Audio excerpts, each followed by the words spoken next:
안녕하십니까. 정성산TV입니다. 이번 시간에는 장유샤 실각과 시진핑 실각설 권력의 최종 수렴이라는 소식입니다. 정성산TV 좋아요, 구독, 알림은 큰 힘이 됩니다. 이 지점에서 지난해부터 돌던 시진핑 실각설을 다시 보지 않을 수 없습니다. 장유샤는 태자당산 시방 시진핑 집안과 혁명 2세대 2년, 9년간 군부 실세였던 인물입니다. 실제로 2024년 중반 마이클 플린 전 백악관 국가안보보좌관은 중국에서 권력 이동이 벌어지고 있다며 장유샤를 시진핑 실각설의 핵심 인물로 지목하기도 했습니다. 이 같은 정치의 사회 전반의 불안정성은 결국 중국 공산당 권력의 핵심 축인 군부로까지 확산되고 있다. 최근 중국 인민해방군 수뇌부인 중앙군사위원회에서 전례 없는 인사지진이 발생했다. 중국 국방부는 장유샤 중앙정치국 위원 겸 중앙군사위 부주석과 류전리 중앙군사위원 겸 연합참모부 참모장을 엄중한 기율 법률 위반 혐의로 조사 중이라고 공식 발표했다. 이로써 지난 2022년 10월 출범한 20기 중앙군사위는 시진핑 중앙군사위를 필두로 한 7인 체제에서 3년 3개월 만에 시진핑과 지난해 10월 부주석으로 승진한 장성민만 남는 2인 체제가 됐다. 1927년 인민해방군 건군 이래 처음 있는 일이다. 중앙군사위에선 2023년 리상프 국방부장 겸 중앙군사위원이 실각한 것을 시작으로 мя오와 중앙군사위원 겸 정치공작부 주임과 허웨이둥 중앙군사위 부주석이 잇따라 낙마했다. 크리스토퍼 존슨 전 미국 중앙정보국 중국 분석가는 중국군 역사에 전례가 없는 최고지휘부의 완전한 괴멸이라고 평가했다. 군기관지 해방군보와 중국 공산당 기관지 인민일보는 일면 사설에서 장성민 부주석과 류전리 참모장의 낙마 혐의로 군 통수권 도전을 명시했다. 사설은 장류는 중앙군사위 주석 책임제를 심각하게 유린을 파괴했다며 당의 군대 절대 영도에 심각한 영향을 조장했고 당의 집권 기초인 정치 및 부패 문제에 위해를 가했다고 밝혔다. 이에 시진핑이 당의 권위를 통한 군 통제를 전면에 내세우고 있다는 분석이 나온다. 실제로 국방부는 이번 조사 결정을 당 중앙의 연구를 거친 것이라고 밝혔다. 지난해 10월 허웨이둥 부주석 등의 처분 발표문에선 주체를 중앙군사위 기율감찰기구로 명시했다. 이번 사설은 허웨이둥 мя오와 낙마 당시보다 논조가 훨씬 심각하다. 수뢰액이 특히 막대하다. 직무범죄. 시진핑 일기에 숙청했던 거보슝 슈차이어우에 남겨진 독이 발효 변이했다며 전형적인 부패와 군내 잔존 세력 청산으로 규정했던 것과 장류 사건은 사안의 성격이 다르다는 의미다. 사설은 그러면서 중앙군사위 그룹 이미지와 위신에 심각한 영향을 끼쳤으며 당과 국가, 군대에 극히 악랄한 영향을 끼쳤다며 기율과 법률에 따라 장유샤와 류전리를 조사해 정치적 근본을 바로잡고 사상적으로 독과 폐단을 제거하고 조직적으로 썩은 살을 제거해 새 살을 돋게 하겠다며 대대적인 추가 숙청을 예고했다. 웨이링닝 월스트리트저널 중국 전문기자는 이날 X에 장유샤와 류전리를 통해 승진한 수천 명의 장교가 숙청 대상임을 인식하고 있다며 장교들은 휴대폰을 압수당한 채 모든 부대가 경계 상태에 들어갔다며 향후 파장을 우려했다. 장 부주석의 체포로 시진핑의 군부 숙청 작업은 마무리 단계에 들어간 것으로 보인다. 홍위대 혁명원로의 자손이자 1979년 중국 베트남 전쟁 참전 용사인 장유샤는 2017년 19차 당대회 이후 9년 넘게 중앙군사위 부주석 자리를 지키며 군부 실세로 군림해왔다. 지난해 6월엔 마이클 플린 전 백악관 국가안보보좌관이 X에 중국에서 권력 이동이 벌어졌다며 제기했던 시진핑 실각설의 중심인물로 알려지기도 했다. 당시 군부 내 시진핑 측근 인사들이 부패 혐의로 잇따라 낙마하면서 일각에선 장유사 부주석이 군부에서 측근들을 내쫓으며 시주석을 사실상 실각시켰다는 소문이 돌았다. 차이원시안 대만중앙연구원 정치학연구소 연구원은 장유샤 낙마는 시간 문제였다며 군사위 주석은 더는 누구도 신뢰하지 않으며 장유샤 실각은 군내 홍위대와의 공개 결별을 의미한다고 분석했다. 실제로 지난해 10월 해방군보는 사설에서 철모자왕은 없다고 밝혔다. 닳지 않는 철모자를 쓴 왕이란 뜻의 철모자왕은 자기가 세습되는 청나라 황족을 가리키는 말이다. 장유사 부주석마저 실각하면서 군은 시진핑 1인 체제가 공고해질 전망이다. 커우제넌 대만 정치대 교수는 싱가포르 연합조보의 중앙군사위 주석직은 고독한 지도자의 자리가 됐다며 과거 교류나 친분을 맺었던 군 간부조차 신뢰할 수 없으며 빈자리를 메우기 위한 승진자도 두려워할 것이라고 말했다. 향후 시진핑은 장류 파벌은 물론 허웨이둥과 мя오와 잔존 세력에 대한 전군 차원의 청산 운동을 펼칠 전망이다. 일각에선 1975년 이후 출생한 소장파 장성을 수뇌부로 발탁할 수 있다는 관측이 나온다. 예정대로 군 개편에 성공할 경우 내년 하반기 당대회로 예정된 21차 당대회에서 시진핑의 사연임은 사실상 확정될 전망이다. 7월의 대만 국방안전연구원 특약연구원은 인민해방군 전체가 개편되고 재편성되면 향후 군내 파벌 형성이 어려워질 것이라며 야심찬 중장 이하 장군이 조기에 전면에 나서면서 시진핑 사연임을 위한 발판이 마련되고 있다고 말했다. 다만 이번 숙청이 군사기 저하와 지휘 혼란을 부르는 양날의 검이란 우려도 나온다. 장유샤와 류전리 등 실전 경험을 가진 장성에 있단 숙청이 인적 자원의 부족으로 이어져 중국군의 지휘훈련 작전 능력에 공백을 줄 수 있다는 것이다. 데니스 와일더 중국 분석가는 파이낸셜 타임스의 현재 상황은 미 합동참모본부의 장군이 단 한 명만 남은 것과 같다고 지적했다. 군내 숙청이 이어지면서 군내 사기가 떨어지고 중장기 군사 발전 계획에 차질이 빚어질 거란 전망도 나온다. 이로 인해 양안, 중국과 대만 관계에선 중국의 대만 침공 가능성이 작아졌다는 분석이 나온다. 홍콩 사우스 차이나 모닝포스트는 시 주석이 외부와의 전쟁 준비보다 내부 기강 확립과 충성 강화가 더 시급하다고 판단할 것이라고 관측했다. 이를 위해 새로 임명된 전구 사령관과 중앙군사위 연합참모부 연합작전센터의 신임 지휘관은 작전체계 파악에 집중할 것으로 예상된다. 한편 장 부주석과 류 참모장의 체포설은 지난 20일 퍼지기 시작했다. 베이징 중앙당교에서 열린 장관급 주요 간부 회의와 중앙군사위 기율검사위원회 확대 회의에 두 사람이 모두 참석하지 않으면서다. 24일 국방부가 장 부주석과 류 참모장에 대한 조사를 발표한 직후 신화사 중국중앙방송 등 관영 매체는 동정란에서 두 인물의 관련 기사를 삭제하며 영향력 지우기에 나섰다. 24일 국방부 발표를 인용해 장 부주석과 류 참모장의 낙마를 공지했던 중앙기율검사위원회 해당 페이지 역시 25일 현재 삭제된 상태다. 체포 당시의 상황도 속속 드러나고 있다. 대만 연합보는 장류, 이인의 낙마는 직급과 직위를 볼 때 비밀 보장이 필수여서 사흘 전에서야 소문이 흘러나왔다며 연행된 인물은 모두 17명으로 중사오진 전 중앙군사위 판공청 주임이자 국방대 정치위원도 포함됐다고 전했다. 또 장유샤 류전리 중사오진 모두 부부 2명이 동시에 연행됐으며 가택 조사가 이뤄졌다며 장유샤의 아들 장선 현임 육군연구원 부사단장급연구원, 장유샤의 전직 비서 왕샹농도 함께 연행됐다며 향후 수사가 가족 및 직속 부하로 확대될 것임을 예고했다. 체포 작전의 책임자도 관심의 대상이다. 일각에서 저우흥시 중앙경위국장이 거론된다. 미 중앙정보국 출신의 데니스 와일더 조지타운대 교수는 저우흥시가 이번처럼 섬세한 체포에 관여한 것이 사실이라면 중앙군사위원회 진급을 위해 시진핑에게 충성심을 증명한 것이라고 X에 밝혔다. 또 다른 한 명은 열병식을 주도한 공군 장군으로 그는 장유샤 파벌의 일원은 아니라고 했다. 현역 소장인 저우 국장은 지난 2021년 북부정구 부참모장에서 중국의 비밀경호국 책임자 격인 중앙경위국장으로 영전했다. 저우 국장은 북부정구의 전신인 선양군구 사령관을 역임한 장유샤의 직계로 분류되던 인물이다. 이처럼 중국 공산당 체제는 지금 군부, 정치, 사회 전반에서 동시에 균열음을 내고 있습니다. 군 최고 지휘부가 사실상 붕괴 수준의 숙청을 겪고 있고 반부패라는 이름 아래 매년 100만 명에 가까운 공무원이 징계를 받는 현실은 체제가 정상적으로 작동하고 있는지에 대한 근본적인 의문을 던집니다. 지금 중국에서 벌어지고 있는 일들은 단순한 권력 투쟁이나 일시적 정치 사건이 아닙니다. 이는 중국 공산당 체제 자체가 구조적 한계에 직면해 있음을 드러내는 신호이며 앞으로의 중국, 나아가 동아시아 정세와 국제 질서에까지 적지 않은 영향을 미칠 중대한 변수로 작용할 가능성이 큽니다.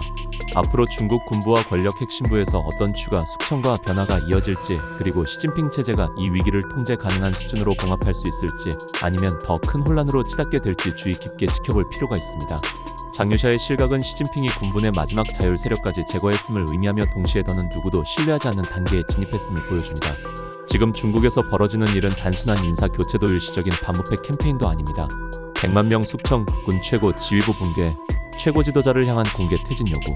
이 모든 것은 중국 공산당 체제가 구조적 한계에 도달했음을 보여주는 신호입니다. 시진핑 중국 국가주석이 지난해 10월 23일 폐막한 중국 공산당 제20기 사중전회에서 모든 직함을 유지했지만 군부 장악력 약화로 당 내부가 공포의 균형 상태에 빠졌다는 분석이 나왔다. 에포크타임스는 보도에서 차이샤 전 중앙당교 교수의 말을 인용해 중공이 개혁파 부재로 위기 극복 능력을 완전히 상실했다고 전했다. 사중전회 직전 장성 9명 대거 숙청. 중국 국방부는 사중전회 개최 3일 전인 지난달 17일 허웨이동 중앙군사위원회 부주석을 포함한 고위 장성 9명의 당적과 군적을 박탈했다고 발표했다. 숙청 대상에는 мя와 전 중앙군사위원, 허웅진 전 정치공작부 부주임, 왕슈빈 전 합동작전센터 부국장, 린샹양 전 동부정부 사령관, 진수퉁 전 육군정치위원, 위안아즈 전 해군정치위원, 왕춘닝 전 무장경찰사령, 장펑중 전 로켓군 정치공작부 주임이 포함됐다. 차이샤 전 교수는 이번 숙청이 장유샤 중앙군사위 제1부주석이 시진핑 세력을 겨냥해 감행한 선제 정치 공격이라고 분석했다. 미국 중앙정보국 전 중국 담당 국장을 지낸 데니스 와일더는 외교 전문지 디플로맷 끼고문에서 2022년 이후 약 30명의 고위 장성이 해임되거나 행방불명됐다고 지적했다. 사중전회에서는 시진핑 주석과 장유샤 제1부주석의 동양인 장성민 군 기율위원회 서기가 중앙군사위 부주석으로 승진했다. 그러나 장성민은 정치국 진입에는 실패했다. 차이샤 전 교수는 이를 양측이 상대를 완전히 제압하지 못한 채 위태로운 공존을 강요받는 공포의 균형 상태로 해석했다. 장유샤는 반시진핑이지 반당은 아니다. 차이샤 전 교수는 장유샤가 시진핑을 완전히 축출하지 않은 이유를 반시진핑이지 반당은 아니기 때문이라고 설명했다. 장유샤는 자신의 생명과 지위 보호를 위해 시진핑에 반대하지만 공산당 체제 자체를 무너뜨릴 의도는 없다는 것이다. 따라서 그의 행동은 당 원로들의 제약을 받을 수밖에 없다고 분석했다. 차이샤 전 교수는 시진핑의 현재 상황이 마오쩌둥 사후 권좌에서 밀려난 화거펑과는 다르다고 지적했다. 1976년 마오쩌둥 사망 후 후계자가 된 화거펑은 당 원로들과 함께 문화대혁명을 주도한 사인방을 제거했다. 그러나 마오 주석이 결정한 것은 확고히 지지하고 마오 주석이 지시한 것은 흔들림 없이 따른다는 양계범시 원칙을 고수하다가 덩샤오핑에 의해 실각했다. 차이샤 전 교수는 현재 덩샤오핑 같은 지배적 권로가 없다고 강조했다. 현세대 당 원로들은 시진핑과 장유샤의 전면 충돌이 당 전체를 불안정하게 만들 것을 우려해 양측을 모두 제지하고 있다는 것이다. 군부를 장악한 장유샤와 당 원로들은 시진핑의 통치가 중공을 붕괴 직전까지 몰고 갔다고 판단하면서도 그를 공개적으로 축출하거나 비판할 경우 당이 전복될 수 있다고 우려한다. 결국 양측은 위험한 교착 상태에 갇혔다. 개혁파 사라지며 위기 극복 능력 상실. 차이샤 전 교수는 중공이 위기 극복 능력을 완전히 상실했다고 진단했다. 중공은 역사적으로 수차례 위기를 겪었지만 항상 생존했다. 가장 큰 위기는 중국 경제를 거의 파괴한 문화대혁명이었다. 마오쩌둥 사후당은 정치적 박해 피해자들을 복권하고 경제 개혁을 시작해 간신히 회상했다. 이는 후야오방과 자오찌양 같은 개혁 성향의 양심적 지도자들이 가능하게 했다. 그들은 중국 인민의 지지를 받았기에 중공을 구할 수 있었다. 그러나 시진핑 통치 10여 년을 거치며 중공은 더 깊은 위기에 빠졌다. 문화대혁명 이후와 달리 당내 개혁파가 남아있지 않다. 문화대혁명 이후 당을 구한 지도자들과 비교하면 초라한 수준이지만 상대적으로 온건했던 리커창 전 총리와 왕양 전 정협주석 같은 인물들도 배제됐다. 리커창 전 총리는 의심스러운 상황에서 사망하기까지 했다. 지난해 10월 열린 사중전회에서는 중앙위원 14명의 당적 박탈이 결정됐으며 이 가운데 9명이 군장성이었다. 중앙위원 결원을 보충한 11명은 모두 문민 관료였다. 2022년 10월 제20차 당대회에서 시진핑 충성파들이 완전한 통제권을 장악했다. 시진핑이 신뢰하는 관료들은 권력과 부에만 관심 있는 기회주의자들로 정치 개혁을 추진할 수 없다. 시진핑의 경쟁 파벌인 장유샤와 당 원로들도 무엇보다 중공체제 유지에 헌신하고 있다. 일부 관료들이 진심으로 개혁을 원할 수 있지만 실질적 권력이나 영향력 없이는 무력하다. 상황을 바꿀 능력 있는 인물이 없는 상황에서 중공의 위기는 해결 불가능한 교착 상태가 됐다. 앞으로 어떤 일이 벌어질 것인가에 대해 차이샤 전 교수는 중공이 치열한 권력 투쟁에 갇힌 채 각종 위기를 악화시킬 가능성이 높다고 전망했다. 그 장기간의 투쟁 속에서 당은 서서히 해체와 최종 붕괴를 향해 나아갈 것이라고 내다봤다. 베이징을 겨냥한 참수작전, 미국의 세대만 방어 전략. 그때가 되면 베이징에서는 한 차례 참수작전이 전개될 것이며 그 표적에는 시진핑을 포함해 정치국 상무위원 한 사람도 빠짐없이 포함될 것이다. 지금으로부터 정확히 6년 전인 2020년 1월 3일 이라크 바그다드 국제공항 외곽에서 거대한 폭발음이 울려 퍼졌다. 이 폭발로 이란 혁명수비대 사나 쿠드스군 사령관 가셈 솔레이마니는 미군 MQ-9 무인기가 발사한 헬파이어 미사일 공격을 받아 사망했다. 그리고 6년이 지난 지금 미국 보수 진영의 일부 언론인과 안보 분석가들은 미국의 최신 국방수권법을 근거로 시진핑이 대만에 대해 무력 사용을 결정할 경우 베이징 중난하이에서도 바그다드와 유사한 장면이 재현될 수 있다고 대담하게 발언하고 있다. 미국 보수 성향 일간지 워싱턴 타임스의 베테랑 국가안보 기자 빌 거츠는 최근 소셜미디어 X에 매우 도발적인 짧은 글을 게시했다. 거츠는 국방수권법이 단순한 기획이나 예산안이 아니라 미국과 대만 간 방어 협력을 핵심적으로 업그레이드하는 전환점이라고 지적했다. 그는 지난해 12월 28일 올린 글에서 이 법안은 베이징의 전략 계산을 근본적으로 바꾸게 될 것이라고 주장했다. 이어 그는 다음과 같이 적었다. 만약 중국 공산당이 대만에 대해 군사 공격을 개시한다면 솔레이마니식 무인기 참수 작전이 베이징에서 재현될 것이다. 그 표적에는 중공 정치국 상무위원 전원이 포함되며 중앙군사위원회 주석 시진핑도 예외가 아니다. 중국 공산당은 과거의 소련처럼 역사 속의 잿더미로 쓸려 들어갈 것이다. 이것이야말로 지구상에서 인민의 반군을 저지할 수 있는 유일한 힘이다. 솔레이마니 암살은 어떤 작전이었나? 솔레이마니 제거 작전은 즉흥적인 판단이 아니라 극도로 정밀하게 계산된 표적 제거형 작전이었다. 중동 전문 매체 미들 이스트 아이가 이후 공개한 조사보도 솔레이마니의 마지막 순간, 추적, 식별, 사살에 따르면 당시 솔레이마니는 시리아의 샴 윙스 항공 민항편을 이용해 바그다드에 도착했다. 공항에서 그를 맞이한 인물은 오랜 전우이자 이라크 시아파 민병 조직 인민동원군의 부사령관 아부 마흐디 알만디스였다. 이 두 사람은 모두 미국 정보당국이 최우선 제거 대상으로 분류해온 인물이었다. 이들은 추적을 피하기 위해 고도의 역감시 기법을 구사했다. 스마트폰을 사용하지 않았고 일반 민항기에 섞여 이동했으며 화려한 장갑 차량 행렬 대신 현대 스타렉스 승합차와 토요타 아발론 세단 같은 평범한 차량을 이용했다. 옷차림 역시 소박했다. 그러나 이러한 조치들은 촘촘히 구축된 미군 정보망과 고고도 무인기 앞에서는 무력했다. 솔레이마니가 이라크 땅을 밟는 순간부터 죽음의 신으로 불리는 MQ-9 무인기는 이미 약 3000m 상공에서 그를 감시하고 있었다. 새벽 1시 54분 바그다드 공항을 빠져나온 두 대의 차량은 약 100m의 전술적 간격을 유지하고 있었다. 첫 번째 미사일은 정확히 스타렉스 승합차를 직격해 거대한 화염구로 만들었다. 두 번째 미사일은 토요타 세단을 스치듯 빗나갔지만 이는 죽음의 예고에 불과했다. 운전자가 급히 가속해 도주를 시도하자 곧이어 세 발의 미사일이 연속 발사됐고 차량은 완전히 파괴됐다.